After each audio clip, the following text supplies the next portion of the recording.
What's going on, guys? It's your boy Az. We are back here. We are going to be talking about how far you can push in the Famine Scourges as a free-to-play player. So those of you guys that don't know who I am a 100% free-to-play player. And of course, looking at my collection power and my roster, it would be a little bit daunting for sure to think, hey, is this guy 100% free to play? There is no way with such a roster size. And of course, having said that as well, here I will have a purchase history for you guys to take a look at, so you guys can see my account history. And that's kind of more at the end if you are feeling patient and you want to stick around for that. Otherwise, having said that, keep in mind I am a launch player. I've been at this game for pretty much almost 1,700 days. So having said that, I've pretty much been playing this game longer than I've been working at my current job. So it's been quite some time. And having said that as well, I wouldn't go as to say I'm completely 100% free to play, because I was a launch player. That gave me a pretty big jump on a lot of players, especially starting out. And because of that, I've also never missed any of the event characters for such characters. And I'll just throw off the bat here, for example, Kestrel, Silver Surfer. Of course, as of recently, we had Phantom X, and now upcoming, we've got Valkyrie as well. So because I've been playing the game for so long, I have been able to pretty much cash in on those free characters. And if you started out later on, you're not going to have access to those characters that I have. So we are going to do a roster look at my characters, hopefully maybe later on this week if I have some time. But today we're going to be specifically talking about how far free-to-play can push in the Scourges. And of course, today we're going to be talking about difficulty 10. If you guys have already checked out some of my other videos, we've done difficulty 7, 8, and 9 already. And today we're going to be taking a look at some of the strategies I used for difficulty 10. And then, of course, when I have that roster review, because otherwise it's going to be a really long video for you guys, and that's just crazy boring. But we'll have a little roster tour hopefully later on this week, and you guys can have a look at my account and what I'm using for the arena and you know, henceforth whatever else. But otherwise, guys, let's actually jump into it. All right, so the first node was pretty standard stuff. We brought in some extra minions here kind of at the start to sack the initial bomb from Captain Sam here. He is dangerous, especially because he gives that crazy speed to everybody on the board. So we threw the minion in there so it absorbs it. And then of course our second wave consisted of we had a couple of the heroes for hire, plus I had Hand Sentry and Mysterio in there to kind of help basically take some of the turns and absorb some of the hits from Negasonic, Polaris.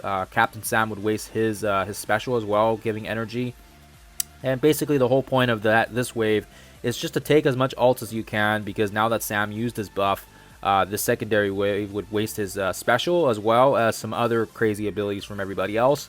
And then this brings in our kill team, which is our Shang-Chi, Cloak and Dagger, Squirrel Girl, and Ghost Spider. And this is a really solid team because lots of blinds, negatives, and then of course Ghost Spider with the blind there. And what's important here, or sorry, not the blind, the ability block, excuse me. What's important here is Ghost Spider is also, it gives us turns to help build up her ultimate, so that way we can use her in the next node, and it's going to help basically pave the way to getting the next wave has Gambit and some other crazy characters, some of the Darkhold members, and then of course some of the new Unlimited X-Men as well with Dazzler and Phantom X in there. So having these crazy awesome characters that we use for Dark Dimension 5 really helped us out there. So Null 2, same thing. We kind of absorbed some blows there. I threw one minion in there initially to kind of absorb Proxima's basically her special, and then of course her stun as well. And then that way it also takes off some of the other bad abilities like Hela's ultimate. There was a couple other ones, and I was kind of testing around for a little bit there. But yeah, once you kind of get some of those initial abilities out of the way, then you can bring your kill team. We had Cloak and Dagger with Doc Ock, and then Shang-Chi, and then Ghost Spider. And if you guys can see the pattern here, we're sticking around with our tier 16 characters because we are playing at a very high difficulty. And then of course all these characters help lengthen the negatives. So Doc Ock can lengthen negatives. He can strip the buffs. He's got heals as well, which is nice. And then we had Ghost Spider in there as well, doing this exact same thing, trying to help get rid of these crazy abilities, because if they hit you, they'll take you off for good. So that's the reason why. We did that. And then we leave Hela and a couple of scraps left over, so that way it really sets up the stage for your symbiotes to just absolutely crush these guys. So they didn't do too bad, and most of my symbiotes are built up as well because we used them for Doom raids. But of course they've lost a bit of steam since then, and nice to see that they are still usable at this point. So that was kind of nice and refreshing. Let's move on here. Node 3, this was one that gave people a lot of heck, and if you guys look here, my Axemen team was only around 750,000. You can count it up and do the math there, but obviously they could be much bigger. The biggest one was my Jubilee and my Bishop, because they had some pretty decent red stars. Jubilee is gear tier 16 as well, but if you look at Iceman, Beast, and Jubilee, and Kitty Pryde, very suboptimal. They should be at least over 150, especially because we are doing a pretty high difficulty. And the MVP here, I think, for this node is Mystique. She's not too big, but all you need is she's fast, and she's always going to get that turn in before the other guys. So throw her in there, throw her in with a Brotherhood member, whatever. Get her to use that ultimate on Hawkeye, and I think when I used it on Hawkeye, it was either T'Challa or it was I think it was actually Kate Bishop, one of those two characters. They almost one-shotted him. So because they brought his health almost down to pretty much near death, it allowed my Axeman to come in and get a clean, easy kill, and then they were able to get that fuel and then move forward with it. If you don't use this strategy, it becomes harder, because after Hawkeye does his thing, Dagger does his special, and then she actually heals everybody up with that special, so it's actually kind of really annoying. So you can either use some initial bombs. I think I did it in another video where I actually threw in some extra waves to kind of absorb it, but right here I thought this was more efficient, because we are playing difficulty 10, and these guys were hitting quite hard, so it actually ended up working out quite well for us, due to the fact that the difficulty has their damage pretty much sky high. And then we were able to clean up. Node 4 was a little bit more tricky, but I had to experiment a little bit, and I did kind of find a really good strategy. Lots of people were telling me they needed like 4 or 5 teams, and really I only needed one team. We brought in our Psylocke, Deadpool, and basically the weaker X-Force guys. I think a lot of people had huge X-Force members, and they were able to really do some damage. For me, I didn't have that luxury.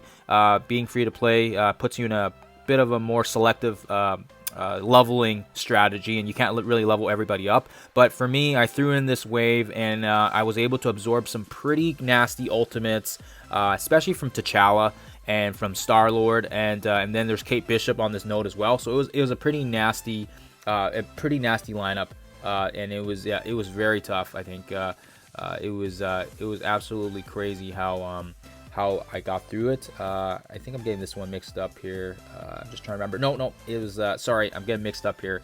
I'm thinking about this one, and I was thinking, wait, that's Node 3. Node 4 was the one with Emma Frost, and there were some deadly ults at the start, because Emma Frost would cleanse, and then of course you wanted to waste her cleanse. So that's what we did with the first wave here. We wasted her cleanse.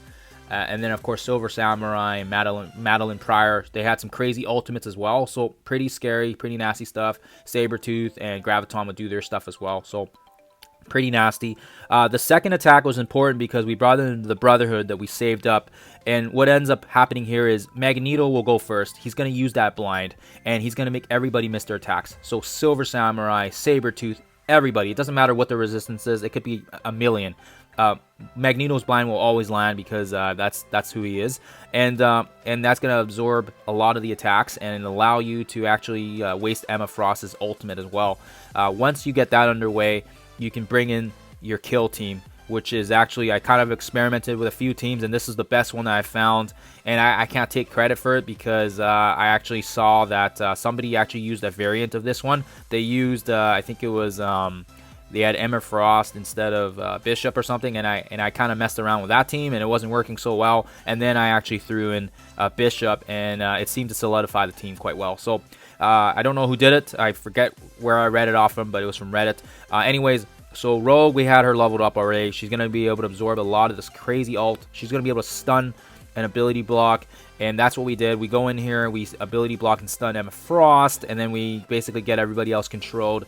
And then once you start getting the kills on the board, it was smooth sailing from there, and then we were able to basically get it one-shotted from that way as well. So that was Mutants in a nutshell. Apologies I don't have any footage for you guys, because as I was going through this, I had already recorded difficulty 7, difficulty 6, difficulty 8, difficulty 9. And when I was going through 10, I didn't think I was gonna be needing to record, because I was just doing it more for fun, and ended up actually having a lot of fun, because I wasn't under any pressure anymore. I was happy with my current score, and I just wanted to see how difficulty 10 was, because I wanted to push myself and see how it was. So and it ended up working out quite well. But unfortunately, I wasn't able to get any footage for you guys, so that's a little sad. So then we have No 5. I think everybody's pretty used to this standard now. Just, you know, bring in Black Bolt to absorb the Zemo ult, and then you can finish off with the Kate Bishop team, consisting of the Young Avengers, and I have seen that people are using the Miles variant and having a lot more difficulty instead of America Chavez. So haven't really tried that combo. Did it a few times, didn't like it. Threw in Chavez. She seemed to complete the team more sustainability, more durability. So that's all I really got to say about that. Node number 6.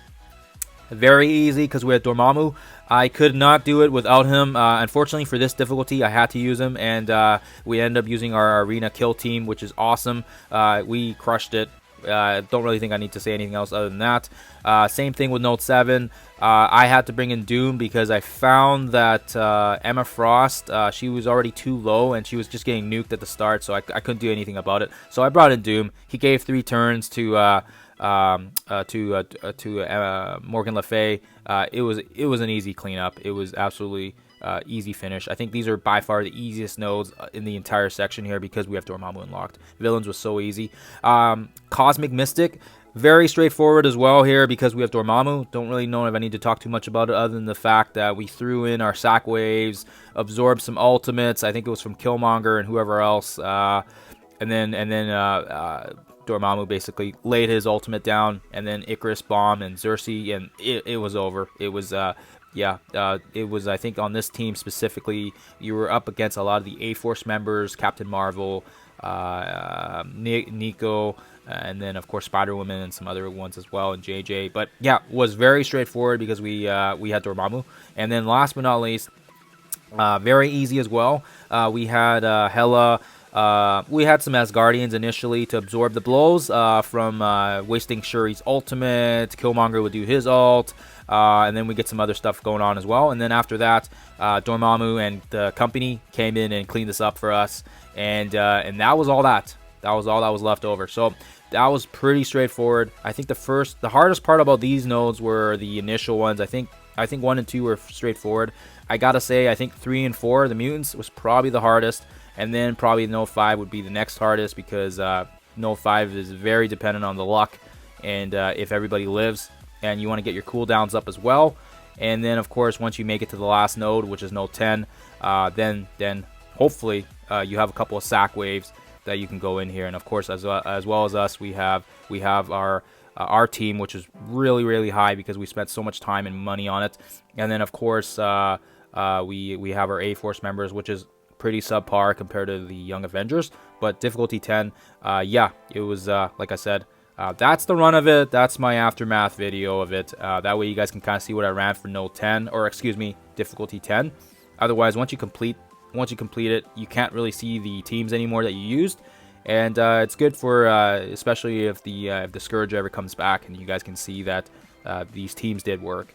So I'll just go through it again, just to kind of give you guys a summary. Same thing.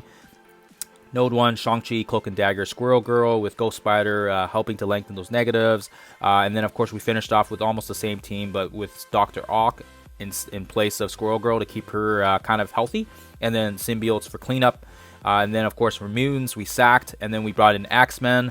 We had a couple sack waves as the Mutant Node 4 as well. And then we brought in our kill team with Rogue, Omega Red, Beast, Bishop, and Jubilee. And then of course, for Node 5, we had our Young Avengers, Black Bolt to sack. Villains, very straightforward as well. Dormammu with the Dark Hold, Dorm Hold is what they're calling it. And then Dorm Hold, Doom Hold, whatever you want to call it. Then we got our Cosmic Mystic, which was a combination of Icarus and Xerxes with Thanos to kind of bring energy back to the team. And then we had a lot of control there with Adam Warlock and Dormammu, and the stuns, of course. And then finally, what am I doing here? I think I got jumped ahead there. That was sorry. Node 9 there. We had Ebony Maw here for the offense down at the start, and then of course we had Icarus, Xerxes, and Adam Warlock for control and stuns, and then Dormammu was doing the main dish of the damage.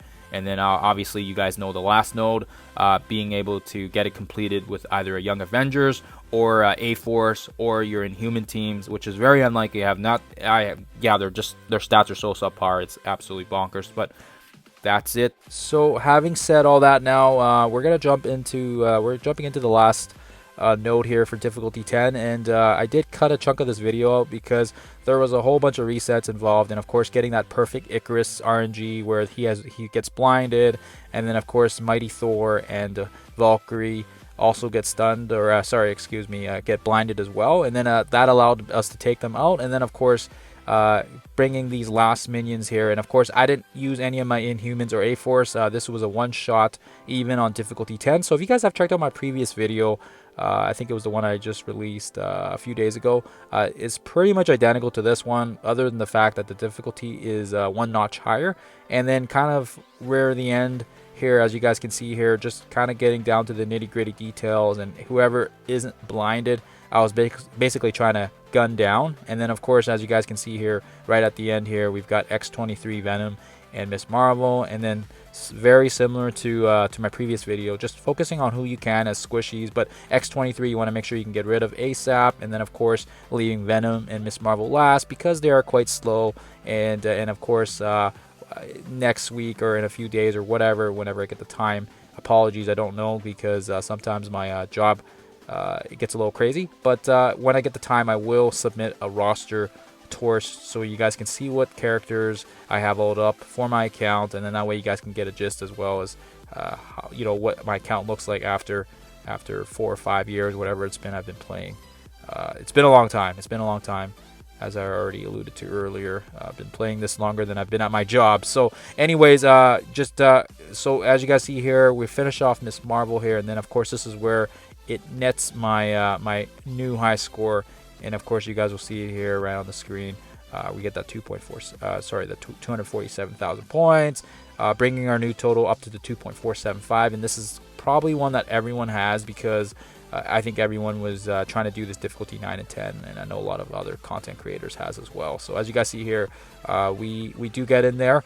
Yes, it's pretty awesome, and I think with the next Scourge in mind as well here, we're hopefully try to do the next one as well. We don't really know what the confirmed traits yet are, but of course, just like this one, if you're already working on certain characters, like we worked on Young Avengers way in advance before the Scourge even took place, so I recommend you guys do the same as well with the Asgardians, because they are going to be a confirmed team. And I think that is it for me. I don't know if I want to do another one after that, because after the fact that it was already a lot going through 7, 8, and 9, and also making recordings of it as well and posting it. It was just, yeah, lots of work involved. But there you guys have it. That is my account in a nutshell here with doing difficulty 10. And hopefully the earlier information you guys will find useful. If not, hopefully you can use that information moving forward for the future Famine Scourges if it comes. I mean, it will come back. It's just a matter of when. Other than that, guys, I appreciate you guys watching, and stay tuned. I got my account history purchase next if you guys are sticking around. Otherwise, we'll catch you guys in the next one. Alright, so if you guys are still here, I definitely appreciate it. We'll quickly make it quick and fast. We'll go into the purchases here, and you guys will be able to see when I installed the game and what purchases I have made, and can verify that I am 100% free to play. So we installed the game back in 2017. Oh, what happened here? Give me a sec here. I gotta go back. Somehow, something got a little wonky on me. So we go to purchase history. And I've done this several times in some of my other videos as well, so apologies if you guys have to see this again. But anyways, hopefully this doesn't eat up too much of your guys' time. So this is the purchases from 2017, and as you guys can see here, this is when we first installed the game in December. So it doesn't really make sense to look at any of these dates before that, because it's just going retroactively in past here. And I think I did make a purchase. I think I was playing Clash Royale at the time, and I bought some coins. So this was $1.39, and then so that's 2017. And then we'll go into oh, hidden purchases. What is this? Okay, no, that's not what we want. So we'll go to purchase history again, and we'll go into 2018. So this would have been the first year technically I was playing it, since we installed it in December. And now do keep in mind, if you are a launch player, the game would have came out back in March or April. I forget the exact date. But for Canada, Australia, and there was another country as well, I forget which one it was, we got a couple months early. It was a soft release, and that's how we were able to kind of get it installed there. I was playing Pokemon Go at the time as well. As you guys can see here, we made 54 bucks purchase there.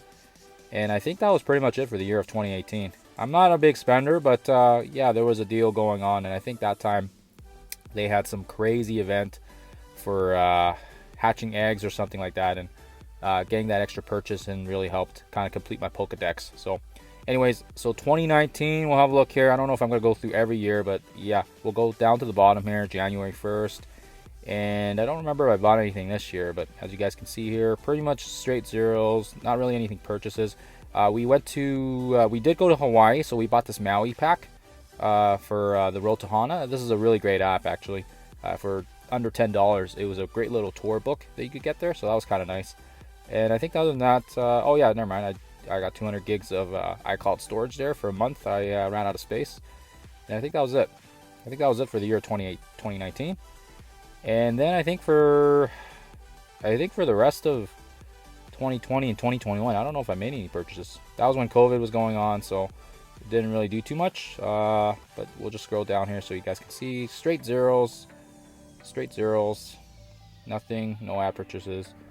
Gets pretty bland, pretty boring. And we'll just quickly go through. I think we got, what, 2 more years? Let's see here, we did 2020, 2021. Oh, we didn't even buy too much or install too much, I guess. Adobe, PayPal, Auto Trader, Amazon. All right, so pretty standard stuff, guys. Pretty standard stuff. And I think this is the last one. So we'll go until 2022, or was that 20? Yeah, 20. I'm just trying to think. Were we in 2020 or 2021? Ah, screw it. Okay, we'll just go to 2021 again, just in case I screwed up. Oh yeah, I did go into this one already. Oops, sorry guys. All right, so we'll go into the last year. What's going on here? Now it's freezing up on me. All right, here we go. Yeah, this is sorry guys. Yeah, Apple gets a little glitchy sometimes. And then this is the last year. We only had 5 installs. Nothing crazy. So there you guys have it.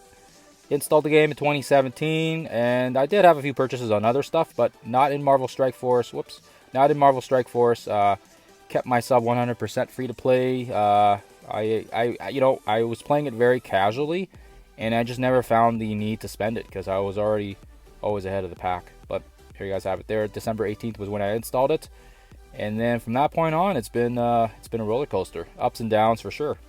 So there you guys have it. That's my account history. That's my purchase history. If you guys sticked around for that, appreciate your patience. Other than that, guys, that will mark the end of this video. And like I said, stay tuned for next week. I'll hopefully, or a couple days or whatever, I'll see if I can get a roster tour for you guys, so you guys can see what almost a 1700 day player account looks like. You guys already saw my initial power level and stuff, but obviously probably in the nitty-gritty details, what I'm using for arena teams, and of course Ritz, Braids, Blitz, etc., etc. Other than that, guys, I'll let you guys go, and thank you for watching.